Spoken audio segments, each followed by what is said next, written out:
Shalom, selamat pagi saudara-saudari yang terkasih di dalam Tuhan Yesus Kristus. Sebelum mendengarkan firman Tuhan, mari kita membaca Kitab Mazmur pasal 100 ayat 1-3. Mazmur untuk korban syukur. Bersorak-soraklah bagi Tuhan, hai seluruh bumi. Beribadalah kepada Tuhan dengan sukacita. Datanglah ke hadapannya dengan sorak-sorai. Ketahuilah bahwa Tuhanlah Allah. Dialah yang menjadikan kita dan punya dialah kita, umatnya dan kawanan domba gembalaannya. Mari kita berdoa. Tuhan, sebagaimana yang Kau firmankan bahwa tak berkesudahan kasih setia Tuhan, tak habis-habisnya rahmat-Nya, selalu baru setiap pagi. Itulah sungguh nyata di dalam hidup kami. Oleh karena kasih setiamu, kami masih hidup hari ini. Oleh karena rahmat-Mu, kami masih dapat berkumpul, bernyanyi, berdoa, dan duduk menikmati firman-Mu. Kami percaya ibadah ini pun akan menjadi berkat-Mu bagi kami, menguatkan kami yang lemah, memulihkan kami yang putus asa, dan menyembuhkan kami yang sakit. Sungguh kami bersyukur untuk semua kebaikan-Mu dalam hidup kami. Inilah doa dan syukur kami dalam nama Tuhan Yesus. Amin. Shalom Bapak Ibu saudara-saudari yang kasih Tuhan. Satu kata untuk semua hal-hal ajaib yang mampu manusia lakukan. Palsu. Manusia melakukan hal ajaib bagi orang lain, tetapi kematian tetap menyintai dirinya sendiri. Masih ragukah engkau pada Yesus? Banyak keajaiban telah Ia lakukan bagi manusia. Dan Ia membuktikan keajaibannya. Ia naik ke surga.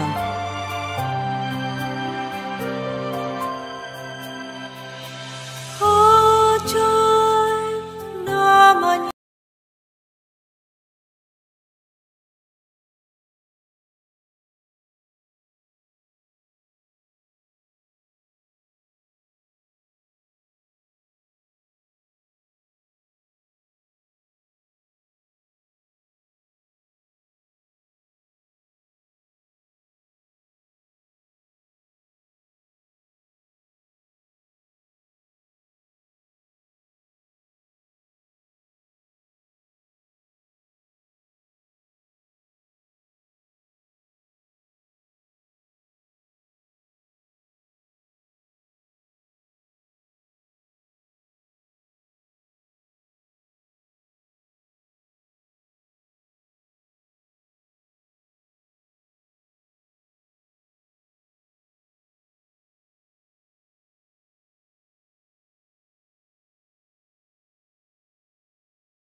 Ajaib namanya, ajaib namanya, Yesus Tuhan,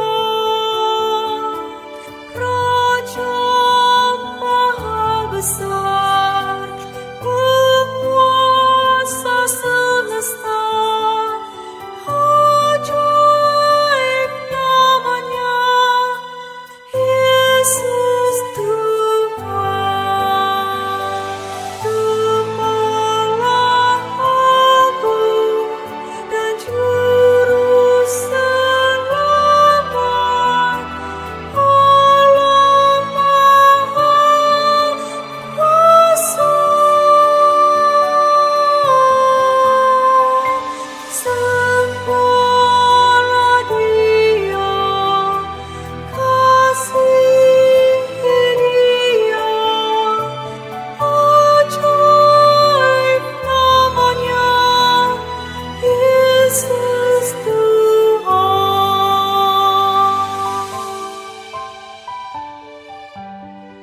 Mari Bapak Ibu, saudara-saudari yang dikasihi Tuhan, kita tundukkan kepala kita berdoa, kita mau menyambut firman Tuhan. Bapa kami yang di sorga, dikuduskanlah namamu, datanglah kerajaan-Mu, jadilah kehendak-Mu di bumi seperti di sorga. Berikanlah kami pada hari ini makanan kami yang secukupnya, dan ampunilah akan kesalahan kami, seperti kami juga mengampuni orang yang bersalah kepada kami, dan janganlah membawa kami ke dalam pencobaan, tetapi lepaskanlah kami daripada yang jahat, karena Engkau yang punya kerajaan dan kuasa dan kemuliaan sampai selama-lamanya. Amin. Mari kita membaca pengakuan iman rasuli. Aku percaya kepada Allah, Bapa yang Maha Kuasa, Kalib langit dan bumi, dan kepada Yesus Kristus anaknya yang tunggal Tuhan kita, yang dikandung dari Roh Kudus, lahir dari anak darah Maria, yang menderita sengsara di bawah pemerintahan Pontius Pilatus, disalibkan, mati dan dikuburkan, turun ke dalam kerajaan maut. Pada hari yang ketiga bangkit pula dari antara orang mati, naik ke surga, duduk di sebelah kanan Allah, Bapa yang Maha Kuasa, dan dari sana Ia akan datang untuk menghakimi orang yang hidup dan yang mati. Aku percaya kepada Roh Kudus, gereja yang kudus dan persekutuan orang kudus, pengampunan dosa, kebangkitan tubuh, dan hidup yang kekal. Amin.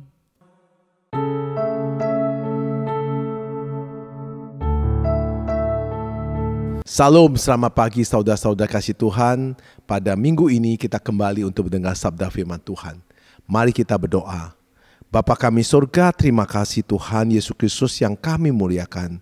Roh Kudus pimpin kami dan buka hati kami, pikiran kami, dan kuasa memetai kami sehingga kami bisa fokus mendengar sabda firman-Mu. Tuhan Yesus Kristus, beri kuasa pada hamba-Mu yang akan bicarakan firman-Mu. Bibir hamba-Mu Tuhan pakai untuk menyatakan kebenaran-Mu sesuai kehendak-Mu. Berfirman kepada kami siap untuk mendengar, kami berdoa di dalam nama Tuhan Yesus Kristus. Amin. Saudara yang dikasihi Tuhan, pada tema khotbah kita minggu ini, Tuhan pulihkanlah kami. Saudara kasih Tuhan, mari kita buka dari firman Tuhan di Mazmur pasal 85 ayat 1-14. Ini ayat agak panjang, kita harus baca bersama-sama. Karena inilah yang Tuhan ingin kita membacanya. Supaya kita mengerti bagaimana Tuhan bisa pulihkan kami. Seperti Tuhan memulihkan Daud. Mari kita baca ayat pertama. Untuk pemimpin biduan, Mazmur Bani Korah. Ayat kedua, Engkau telah berkenan kepada tanah-Mu, ya Tuhan, telah memulihkan keadaan Yakub. Ayat ketiga, Engkau telah mengampuni kesalahan umat-Mu, telah menutupi segala dosa mereka. Ayat keempat, Engkau telah menyurutkan segala gemas-Mu, telah meredakan murka-Mu yang menyala-nyala.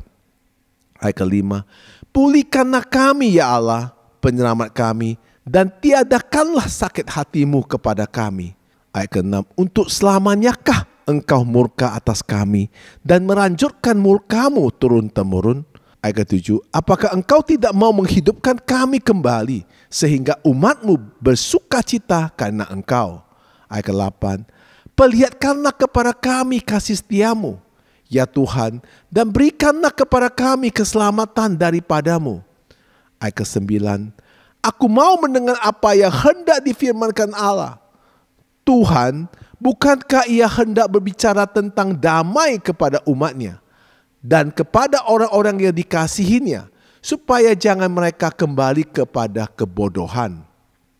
Ayat 10, sesungguhnya keselamatan daripadanya dekat pada orang-orang yang takut akan Dia, sehingga kemuliaan diam di negeri kita.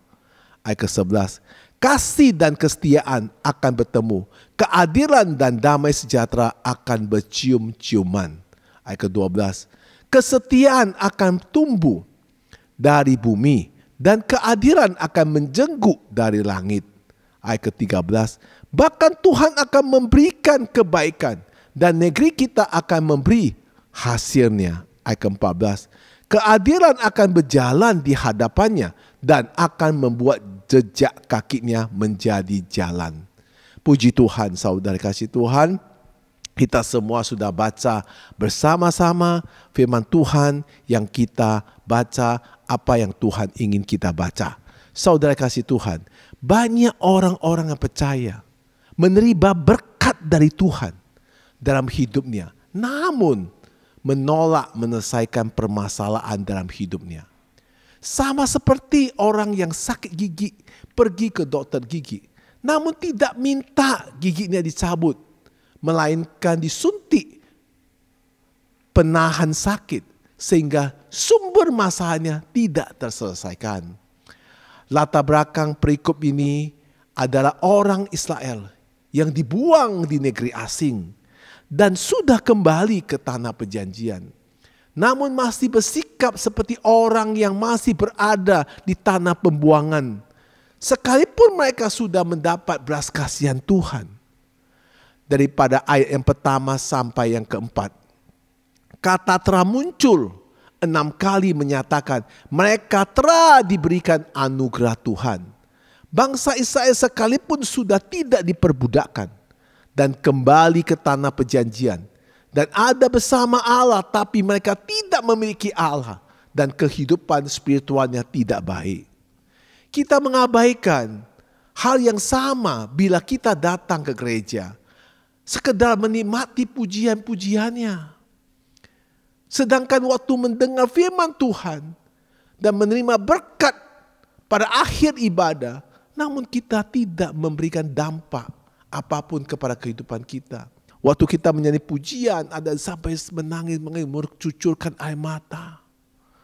Tetapi ketika mereka mendengar firman Tuhan, mereka hanya mendengar. Ketika mereka mengangkat tangan untuk selesai ibadah menerima berkat, mereka coba hanya angkat tangan. Tidak memberikan dampak dalam kehidupannya. Namun tujuan utama seharusnya adalah kebangunan rohani yang merupakan keutuhan utama orang Kristen. Kita membutuhkan pemulihan. Saudara kasih Tuhan, ada begitu banyak masalah di dalam keluarga, termasuk keluarga Kristen sekalipun. Maka dari itu, pemulihan sangat dibutuhkan. Bagaimana kita tahu kita butuh pemulihan? Yaitu saat mengalami penurunan rohani. Ciri-ciri kerohani menurun dalam keluarga, yaitu bila di dalam keluarga yang dibicarakan bukan lagi bicara Kristus, tetapi banyak bicara tentang hobi, kesenangan, apalagi akhir-akhir ini sudah mau pemilu, bicara politik. Dan bicara lagi tentang mau pergi kemana, jalan-jalan, mau makan apa yang enak. Tidak lagi membahas tentang kasih sayang Tuhan, tidak lagi membahas Kristus yang telah mati di kayu salib untuk menyelamatkan seluruh keluarga kita. Apa itu pemulihan? Pemulihan adalah perkenaan Tuhan pada umatnya yang memungkinkan terjadi kebangunan rohani yang menuntun kepada hidup yang baru. Hidup yang baru menghasilkan perbaruan. Saat pemazmur berkata, pulihkanlah kami ya Allah. Maksudnya adalah agar Tuhan memberikan kehidupan baru. Membangun kerohanian mereka. Karena kehidupan mereka sebenarnya sudah dipulihkan dari perbudakan. Pemulihan terjadi karena kehidupan mereka sebenarnya sudah dipulihkan dari perbudakan. Pemulihan terjadi karena ada kematian rohani. Saudara, jangan main-main kalau kematian rohani. Kematian rohani membuat orang hidup itu tidak ada arah. Hidup berdasarkan apa yang dia rasakan. Berdasarkan apa yang dia pikirkan. Berdasarkan apa yang dia bisa kerjakan. Bukan lagi mengadarkan Tuhan. Maka kalau kita bicara tentang orang bisa kerasukan, orang bisa hidupnya stres dan depresi, itulah satu-satunya ada kematian rohani. Sehingga menyebabkan tidak ada reaksi yang baik, ketidakbahagiaan. Apalagi dalam keluarga, sangat dibutuhkan kebahagiaan. Tetapi tujuan dari pernikahan bukanlah kebahagiaan, melainkan mencapai tujuan Allah dalam pernikahan yang menuntun kepada kebahagiaan. Relasi dalam keluarga dan pernikahan pun membutuhkan pemulihan. Pemulihan adalah kebangkitan dari kematian relasi yang juga dibutuhkan di dalam gereja dan pelayanan. Kita bisa terjebak dalam rutinitas pelayanan, dan seorang memiliki pelayanan tetapi tidak mempunyai kehidupan. Banyak orang di dalam gereja melakukan pelayanan, mau asal, mau single, mau WL, bahkan hamba Tuhan, menjaga rutinitas, tetapi tidak mempunyai kehidupan. Kalau orang Kristen tidak punya kehidupan, bagaimana orang yang tidak mengenal kehidupan dapat mengenal kehidupan daripada orang Kristen? Akar masalah sehingga kita membutuhkan pemulihan adalah dosa yang menyebabkan penurunan rohani kita, bahkan menghalangi kita datang kepada Tuhan. Murka Allah disebabkan karena bangsa Israel mengabaikan Allah sehingga mereka dibuang. Kualitas orang Israel begitu rendah karena mau menukar Allah yang hidup dengan berhala. Padahal orang selain bangsa Israel pun tidak mau menukar berhala mereka. Mereka tidak mau menukar Allah yang sejati ditukar dengan berhala. Mereka mengabaikan Tuhan yang seharusnya menjadi hal yang penting dalam hidup mereka. Dosa inilah membuat mereka dibuang di Babel, Asur selama 70 tahun. Ketika firman Tuhan dilarang, hidup kita tidak berkenan dan dimurkai Allah. Dan kita tidak dapat meredakan murka Allah. Itu sebabnya pemazmur berseru, "Pulihkanlah kami ya Allah." Mungkin kita tidak sampai dibuang seperti bangsa Israel pada zaman ini, tapi akhir-akhir ini kita mengalami kemerosotan rohani. Karena sekarang ini zaman-zaman yang sangat sulit. Sulit dalam ekonomi. Sulit untuk mencari kerjaan. Usaha mengalami penurunan. Tidak lagi semangat untuk membaca Alkitab. Setiap hari berdoa, mengutamakan materi daripada Tuhan dan lain-lainnya. Kita butuh keselamatan dan pemulihan dari Allah. Kita butuh dan kita perlu datang kembali kepada Allah. Sebelum meminta pemulihan dari Allah, bertobatlah saudara-saudara kasih Tuhan. Minta ampun kepada Tuhan. Karena akar masalahnya adalah dosa. Ampuni juga orang yang bersalah kepada kita. Karena kita terlebih dahulu diampuni oleh Allah yang mengasihi kita. Saudara-saudara kasih Tuhan, Tuhan mau memulihkan kita semua. Dan Tuhan mau memulihkan keadaan kita semua pada hari ini. Tetapi apa saja karya Tuhan dalam hidup kita? Pertama, Tuhan menanggung dan mengambil penderitaan kita. Karena Tuhan sangat mengasihi kita. Tuhan mau mati di kayu salib untuk menanggung semua dosa saudara.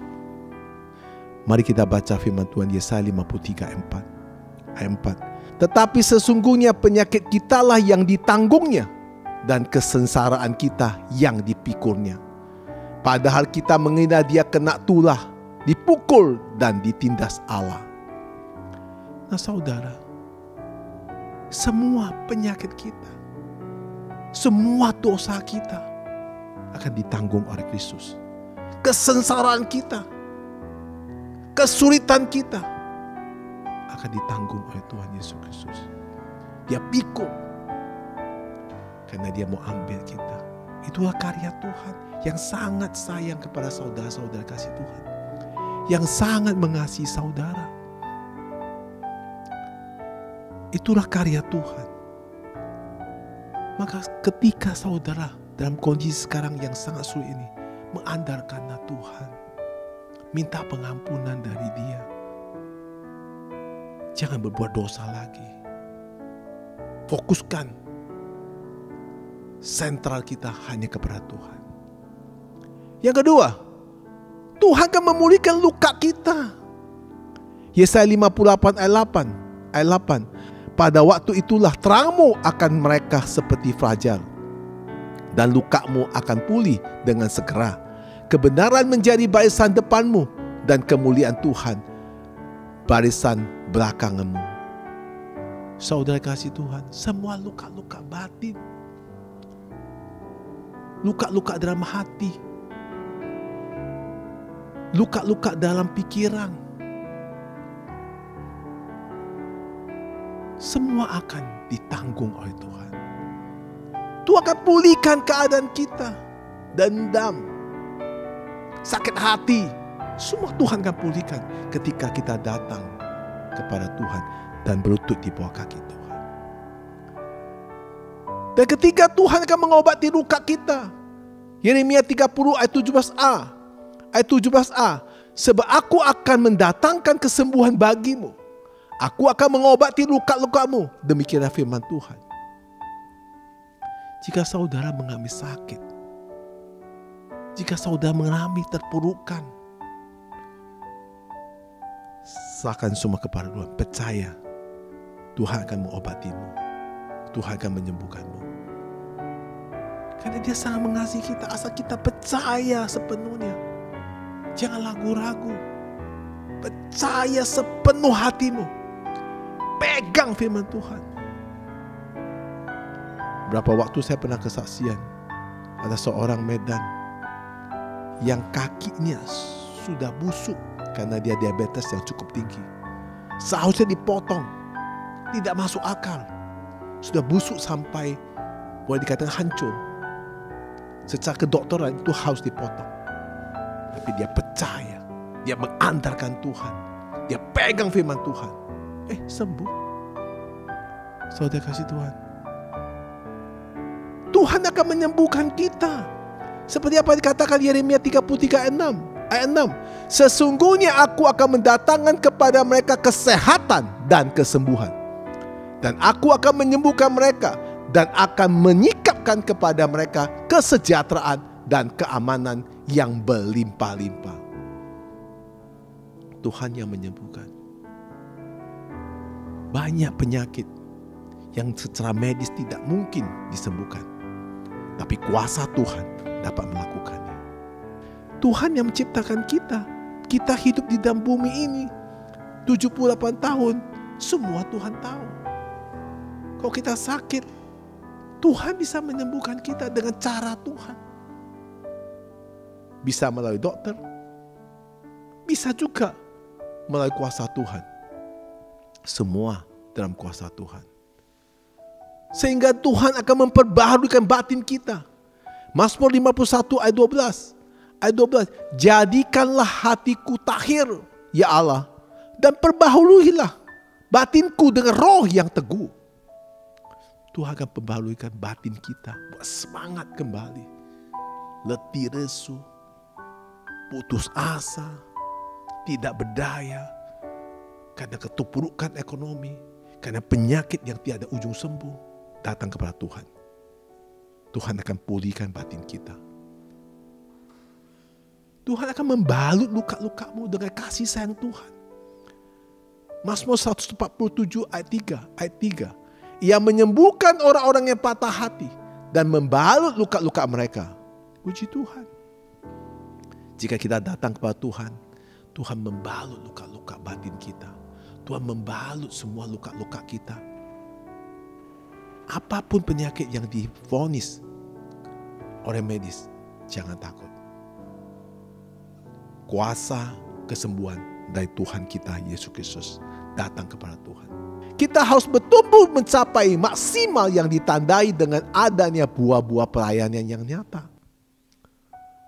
Saudara kasih Tuhan, saya memberikan satu kesaksian. Bagaimana Tuhan memudahkan dan memulihkan keadaan sepasang suami istri.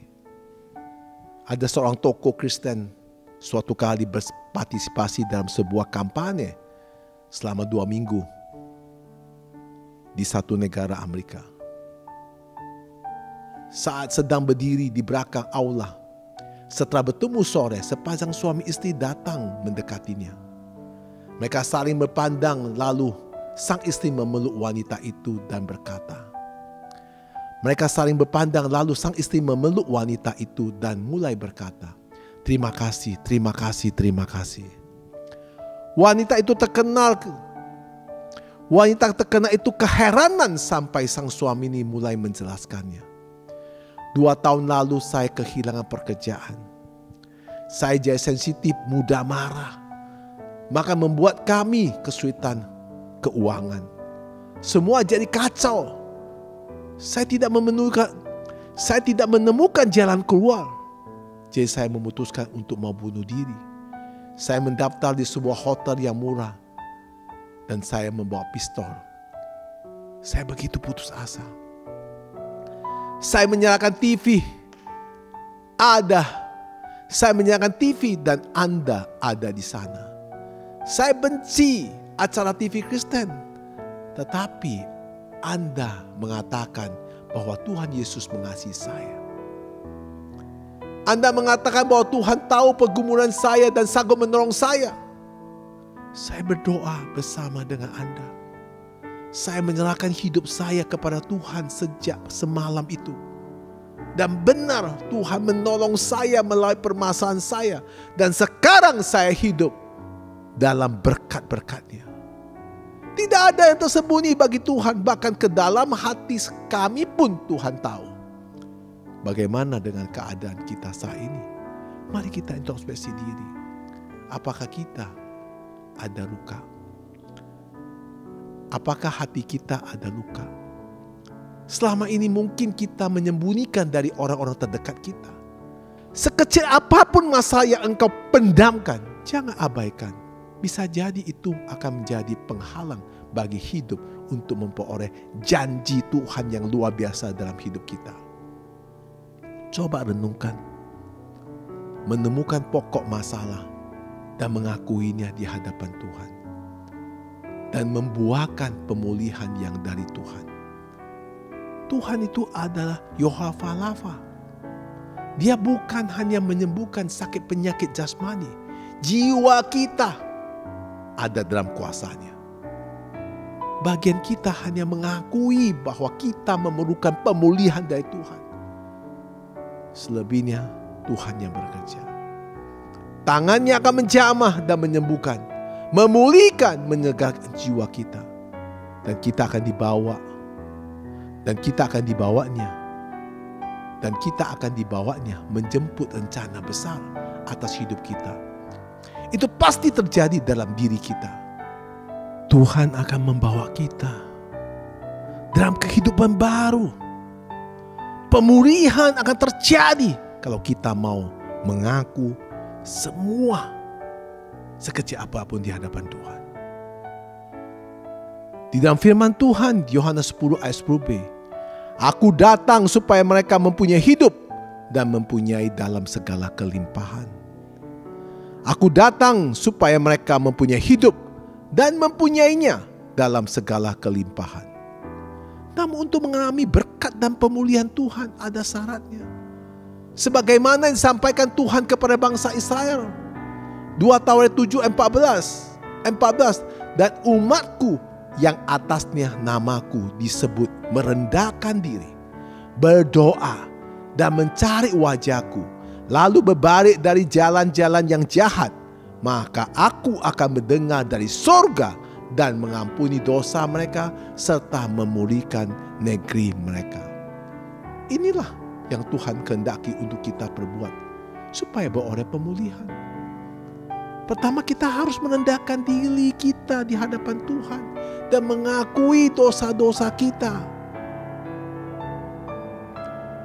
Jangan kita lagi masih tetap meninggikan hati. Tuhan Yesus berkata di Matius 23 ayat 12, barang siapa meninggikan diri, ia akan direndahkan. Dan barang siapa merendahkan diri, ia akan ditinggikan. Saudara, ini firman, merendahkan diri memiliki arti yang berbeda dari rendah diri atau mindir. Merendahkan diri merupakan lawan kata dari meninggikan diri. Merendahkan diri berarti membiarkan diri kita berada di tempat yang rendah dari orang-orang lain. Di mana kita bersikap apa adanya, terbuka dengan kelemahan kita. Merendahkan diri di hadapan Tuhan berarti menyadari akan kekurangan, keterbatasan, dan tergantung kita sepenuhnya kepada Dia. Kita sadar bahwa di luar Tuhan kita tidak bisa berbuat apa-apa. Di luar Tuhan kita tidak bisa berbuat apa-apa. Yohanes 15 ayat 5 berkata, "Akulah pokok anggur dan kamulah ranting-rantingnya. Barang siapa tinggal di dalam aku dan aku tinggal di dalam dia, ia berbuah banyak. Sebab di luar aku kamu tidak dapat berbuat apa-apa."